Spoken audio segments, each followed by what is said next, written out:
Wrong സൈഡിലൂടെ വന്ന സ്കൂട്ടറിൽ ഇടിക്കാതിരിക്കാൻ ബ്രേക്കിട്ട കാർ നിയന്ത്രണം വിട്ട് ഡിവൈഡറിൽ ഇടിച്ചു കയറി. അപകടത്തിൽ കാർ തകർന്നു. പുത്തനത്താണിയിൽ വെള്ളിയാഴ്ച രാവിലെയായിരുന്നു അപകടം.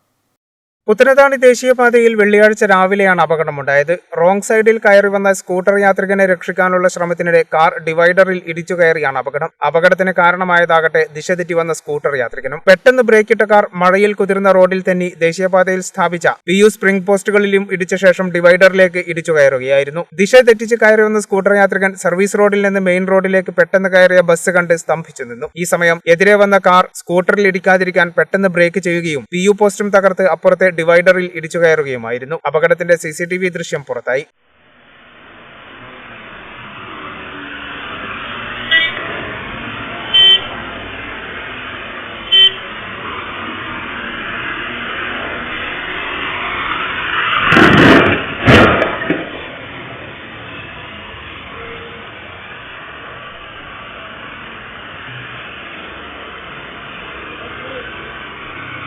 അപകടത്തിൽ കാർ ഭാഗികമായി തകർന്നു. ഇതിനിടെ അപകടത്തിനിടയാക്കിയ സ്കൂട്ടർ യാത്രികൻ ഒന്നും അറിയാത്ത പോലെ കടന്നുപോകുന്നതും ദൃശ്യങ്ങളിലുണ്ട്.